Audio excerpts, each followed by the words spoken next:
My brother stole my wife and paraded their perfect life, then returned to mock me, so my dad unleashed the truth and shattered them. I've been trying to write this post for a while now, but it's not easy putting everything into words. I guess I should start from the beginning, back when things were normal and I actually thought I had a good life.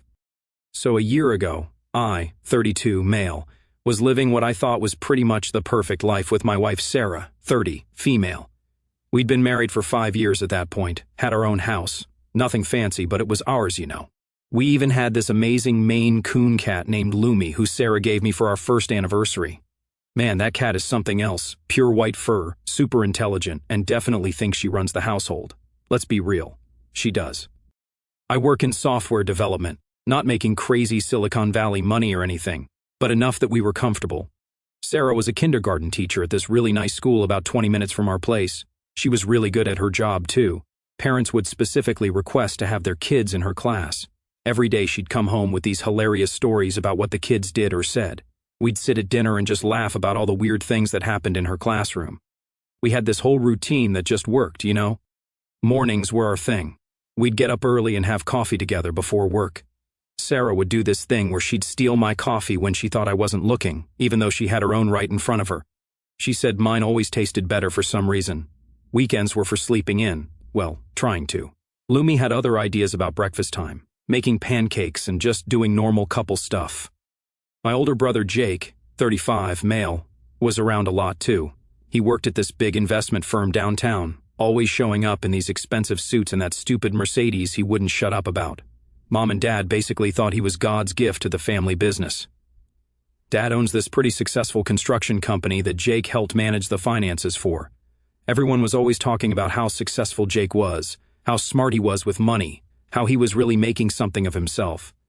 I started noticing the signs, but I didn't piece them together at the time. Jake would randomly stop by our house when he knew I was working late, always finding an excuse to be around. At family dinners, he somehow always ended up sitting next to Sarah. Then there were the little comments, subtle digs about my house, my car, or my job. Never outright insults, just these offhand remarks about how he could never settle for my lifestyle. But you don't expect that kind of thing from your own brother, right?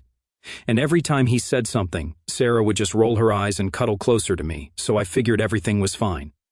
Sarah and I had all these plans we were working on. We'd been saving up for a bigger house, talking about having kids soon. She'd already picked out names, wanted to name a boy after her grandfather, stuff like that. We even started looking at houses with bigger yards because Sarah was convinced Lumi needed more space to express herself. Pretty sure Lumi just wanted more birds to watch through the windows. Man, Lumi was so excited every time we went house hunting. Sarah would hold up these cat beds or toys at different stores and ask, "What do you think of this for your new room, Lumi?" Like the cat was going to give design advice or something. But that was Sarah, always including Lumi in everything like she was our kid.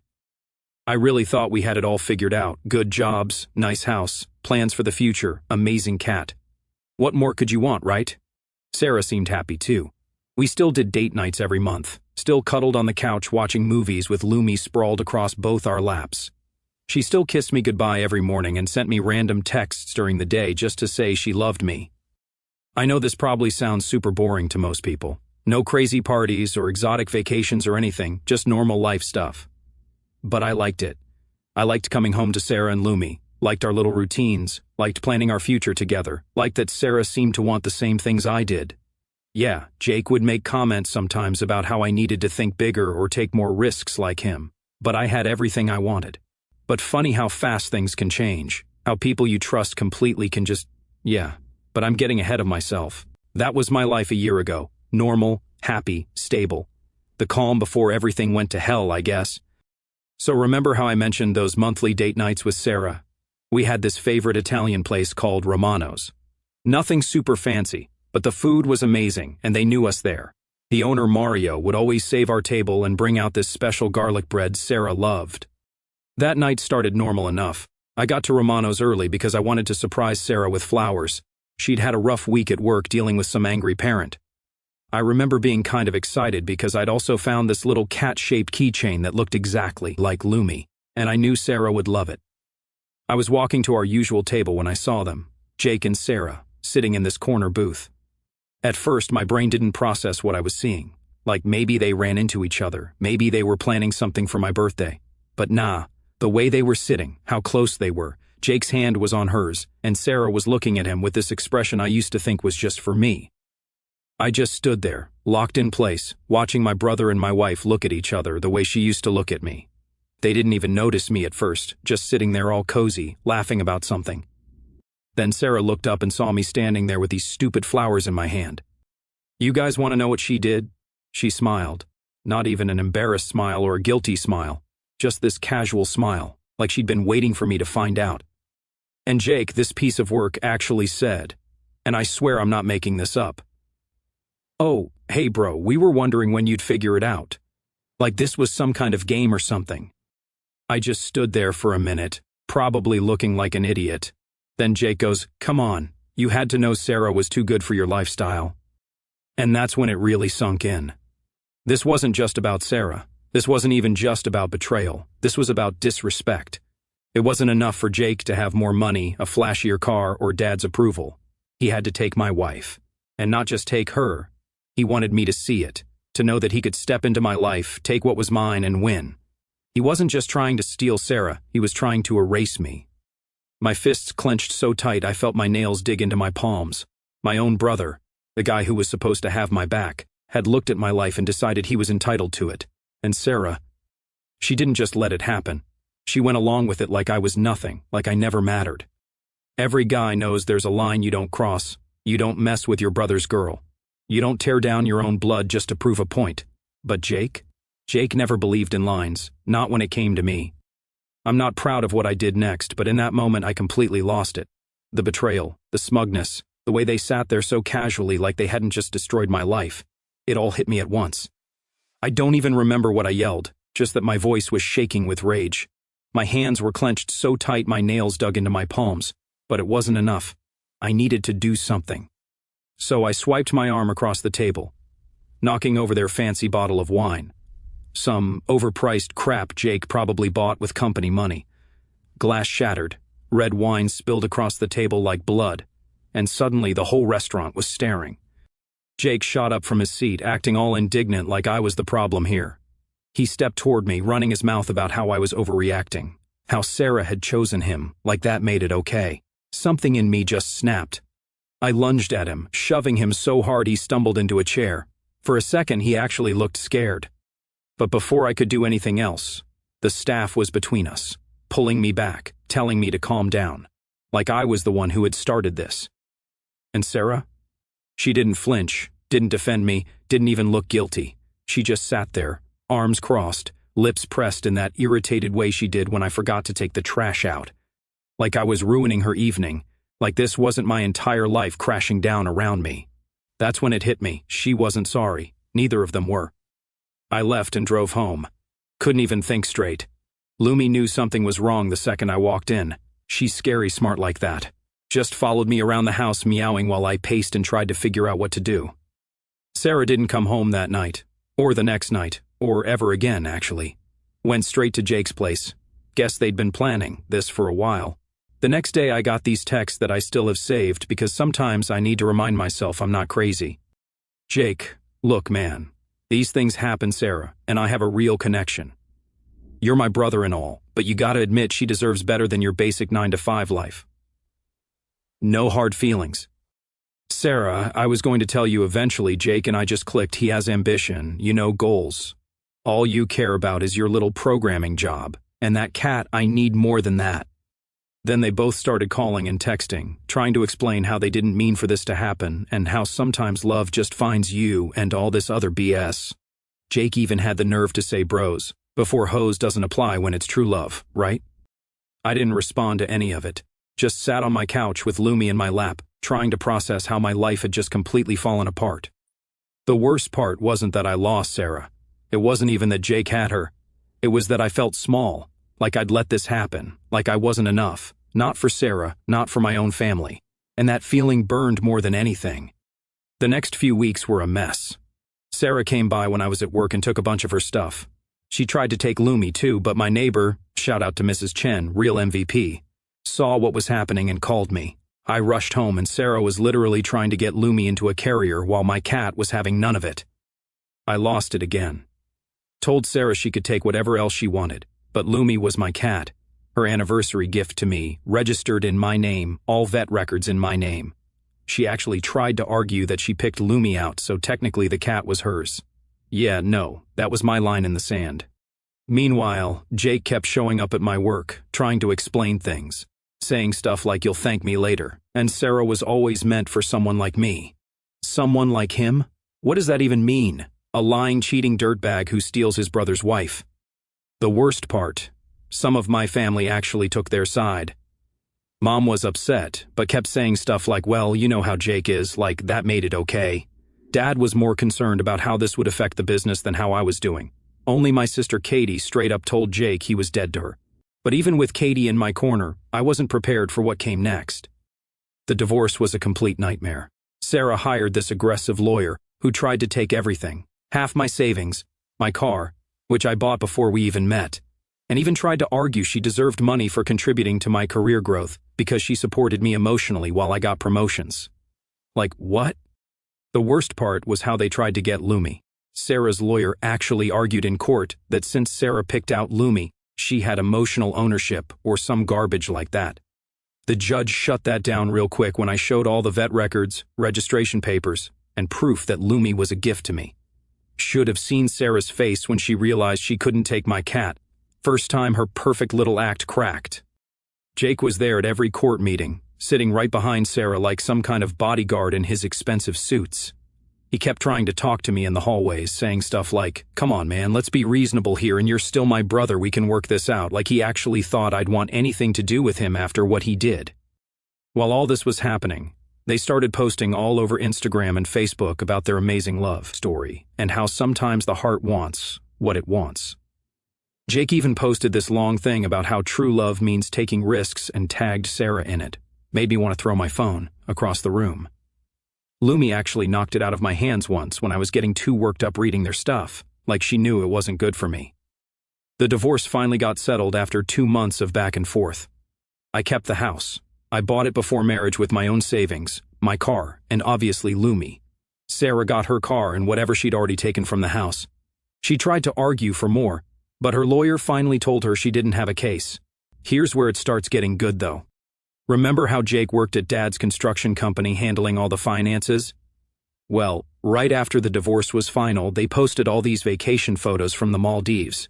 The funny thing, Dad had been noticing some weird numbers in the company accounts. Nothing major at first, just little things that didn't add up.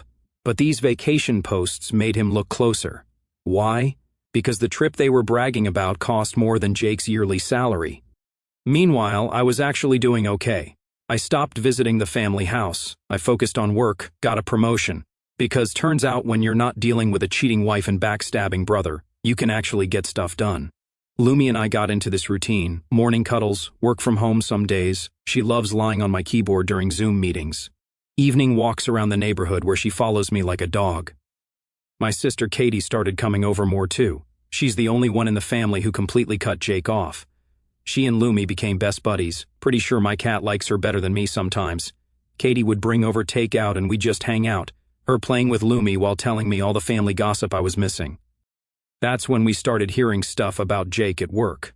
Nothing concrete at first, just whispers about numbers not matching up, missing receipts, weird transfers. Dad wasn't saying anything, but Katie noticed he was staying late at the office a lot, having meetings with accountants. Sarah wasn't looking so happy in their social media posts anymore either. The designer clothes posts slowed down. The fancy dinner pics stopped. Jake was still posting about living large and success mindset, but something seemed off. Then one day while I was working from home, I got this call from Dad. His voice was different, serious in a way I'd never heard before. "Family meeting tomorrow," he said. "Your brother will be there." I tried to say no, but Dad cut me off. "This isn't a request. And trust me, you want to be there for this." I really didn't want to go. Hadn't been to my parents' house since Jake and Sarah announced their engagement 3 months after my divorce was final. Yeah, they moved that fast, but Dad wasn't taking no for an answer. That morning was weird. Lumi somehow knew something was up. She wouldn't leave me alone while I was getting ready, kept following me around meowing. Walking into that house was, man, I don't know how to describe it. You know that feeling when you're about to get into a fight and your whole body is just tensed up? Like that, but worse. Jake's stupid Mercedes was in the driveway, the one he always bragged about, parked crooked like he'd been in a hurry. They were already there when I walked in, Jake and Sarah sitting on the couch like they owned the place. Jake in another expensive suit, Sarah decked out in designer everything. The second I walked in, Jake started with his usual crap. "Hey ugly, still driving that Toyota?" He smirked. His fiancée added, "How's the cat? Still your only companion? Real mature, right?" I clenched my jaw, inhaling deeply through my nose. I had spent years preparing for this moment, convincing myself that if I ever saw them again I wouldn't let them get to me, that I had grown beyond their petty jabs. I was about to get up and leave because it didn't feel right. Then Dad walked in. Now you've got to understand my dad. He's not a loud guy, doesn't yell or anything, but when he wants attention you shut up. He's got this way of just commanding a room. He sat down at his desk, the same desk where he used to help us with homework when we were kids, and pulled out this thick folder, just set it there between us all. Nobody said anything for a minute. Then Dad looked straight at Jake and said, "Want to tell me about the Anderson contract?" Jake's face did this weird thing, like he tried to keep smirking but couldn't quite manage it. "What about it?" Dad pulled out some papers. Interesting numbers here. Contract was for $2.4 million, but our books only show $1.8 million received. Want to explain that? Sarah shifted in her seat. Jake waved his hand like it was nothing, probably just a clerical error. "I'll have accounting look into it." "Already did," Dad said. Started laying out more papers, just like I looked into the Wilson project, and about 20 other contracts over the past year. The room got really quiet. Jake's face was doing that twitchy thing it does when he's nervous. Sarah was clutching her designer purse so hard you'd think her life depended on it. "You really thought I wouldn't notice?" Dad asked. He wasn't yelling, almost wish he had been. This calm voice was way worse. "You thought you could steal from your own family?" Jake tried to laugh it off. "Dad, come on, this is ridiculous. I've made this company more money than—" But Dad cut him off. "By creating fake accounts? By skimming money from every major contract?" He pulled out his laptop, turned it around. "By paying for your lifestyle with company funds?" The screen showed all these transactions. The Maldives trip, Sarah's shopping sprees, Jake's Mercedes payments. All paid for with company money through some complicated system of fake accounts and doctored invoices. Sarah started to say something, but Dad held up his hand. "Oh, I know about your involvement too. The separate account in your name, the one getting regular transfers from our business accounts. Yeah, found that too." I just sat there watching it all unfold. Part of me wanted to laugh. All those times Jake bragged about his financial genius and business skills. Turned out he was just stealing from Dad the whole time. Jake tried one more time. "Dad, I can explain everything. We can work this out. The company's doing better than ever." I leaned back in my chair, watching him sweat through his overpriced suit. This was the guy who stole my wife, the guy who spent years looking down on me. I let out a small chuckle, shaking my head. "You thought you were the man, huh? Funny how that worked out." Jake's face twitched like he wanted to say something, but he had nothing. Because for the first time in his life, there was no way to talk his way out of it. "Because of the contracts you didn't steal from?" Dad asked. Then he picked up another paper. "But we're not done. Want to tell me about Mom's medical fund?" Now quick background, our mom passed away a few months before Jake and Sarah started their thing. She'd been sick for a while, needed lots of expensive treatments. Dad had set up this special fund for her care, was putting like $5,000 a month into it. Jake was supposed to handle all the payments since he was so good with money. Dad pulled out these bank statements, showed how all that money that was supposed to be for Mom's care, never made it to the hospital. Instead, it went straight into Jake's personal accounts. While Mom was struggling in the hospital, Jake was using her medical money to buy himself fancy suits and take Sarah on expensive dates. I felt sick, like physically sick. The affair was bad enough, but this, using Mom's medical money, that's a whole different level of messed up. Jake started stammering, trying to make excuses. There was a mix-up with the accounts. I was going to pay it back. The treatments weren't working anyway. Sarah just sat there, her face getting whiter and whiter. Guess she didn't know about this part. Or maybe she did and just didn't care. Hard to tell with her. Dad wasn't done though. He pulled up security camera footage on his laptop from some fancy hotel downtown. Timestamp showed it was from the night Mom. You know. There's Jake and Sarah all dressed up laughing dancing. While Mom was in the hospital, while I was sitting with her, while Dad was trying to reach Jake to tell him to come say goodbye. The footage was like a minute long but felt like forever. When it ended, nobody said anything for what felt like hours. Then Jake tried one last time. Dad, come on, I'm your son, your successful son, the one who stole from his dying mother? Dad asked. His voice was so quiet it was scary. The one who embezzled from the family business? That successful son? Then Dad picked up this other envelope, the one he'd had on his desk the whole time. This is my will, he said. Want to know what's in it? Jake tried to smile, but it looked wrong, like his face wasn't working right. Dad, let's not be dramatic. We can work this out. I'll pay everything back, Everything goes to your brother, Dad said. Just like that. The company, the house, all of it. Sarah jumped up. You can't do that. We'll fight it. We'll get lawyers. Dad actually laughed. Not a happy laugh. More like a go ahead and try laugh. You mean the lawyers I already talked to? The ones who have copies of all the evidence? The FBI agents who are very interested in all this fraud? Jake's face went from red to white so fast it was almost funny. Sarah started doing this weird breathing thing like she couldn't get enough air. You're bluffing, Jake said, but his voice was shaking. You wouldn't do this to your own son. Dad stood up. He's not a tall guy, but somehow he seemed huge right then. You did this to yourself. Both of you did. Now get out of my house. Sarah grabbed her purse and ran, like literally ran, out the door. Jake just sat there for a minute like he couldn't believe what was happening.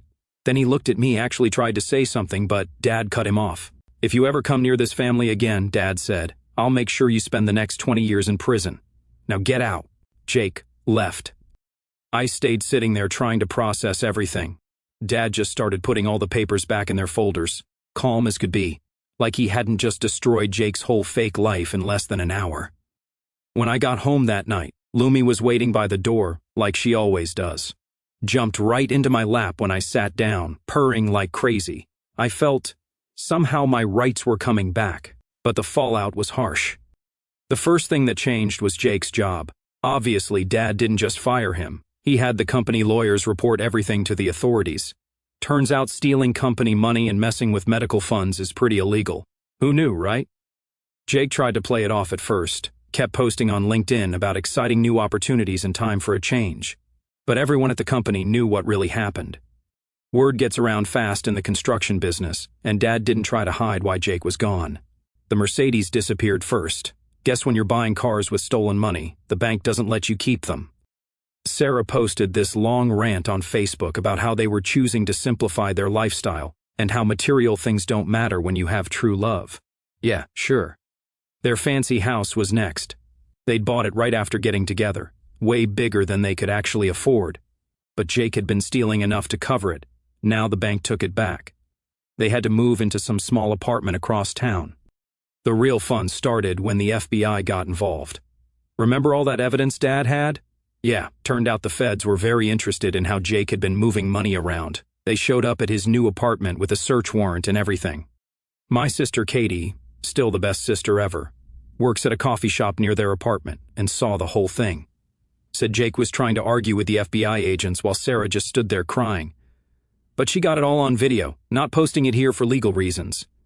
Man, watching Jake try to explain why he had all these fake company documents in his apartment was pretty satisfying.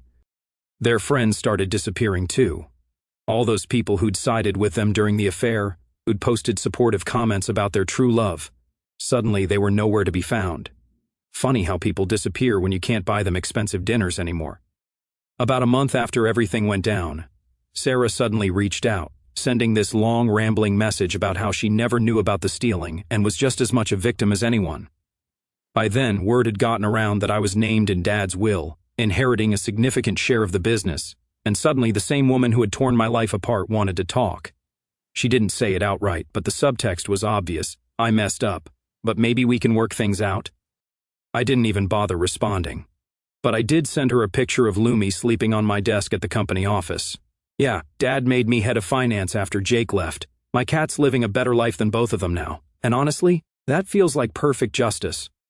But fate had its own sense of humor. A few days later, I ran into her at a coffee shop downtown, except I wasn't alone.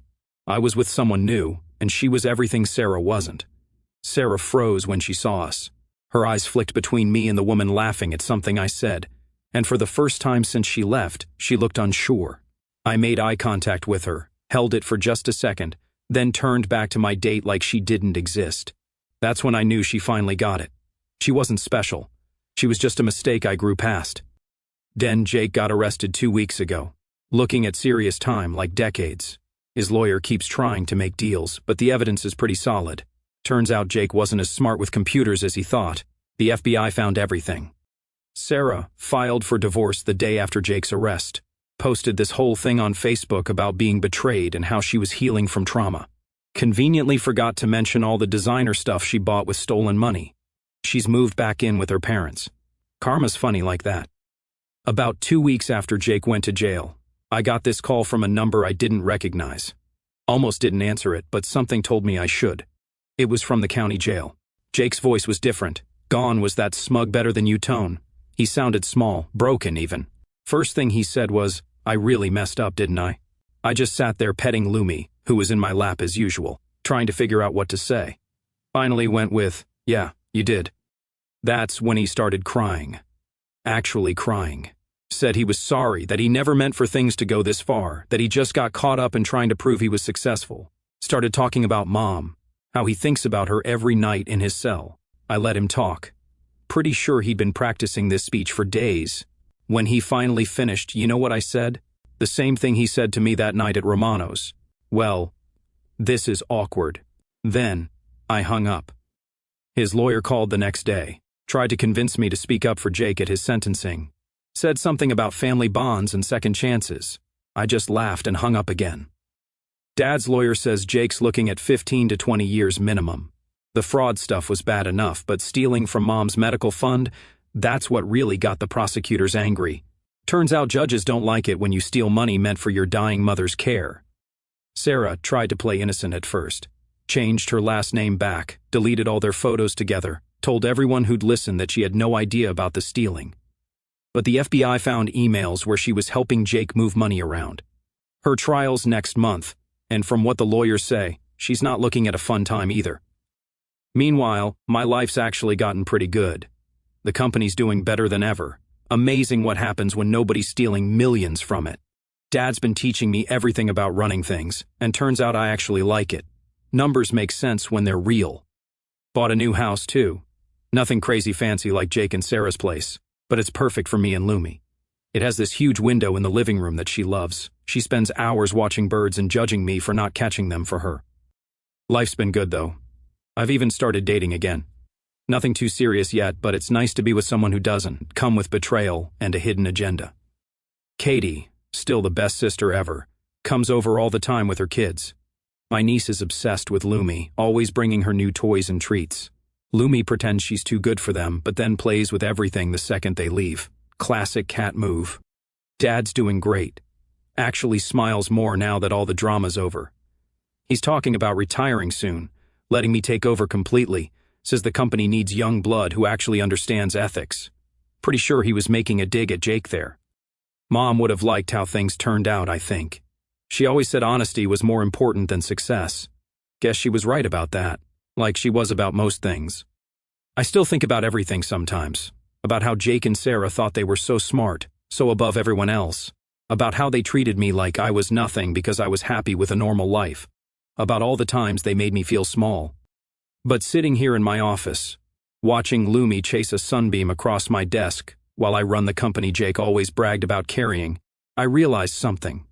I won, not by cheating or stealing or hurting people, just by being myself and doing things right. Sometimes the best revenge is just living well, and having a cat who thinks you're the greatest person in the world even if all you do is bring her treats and clean her litter box.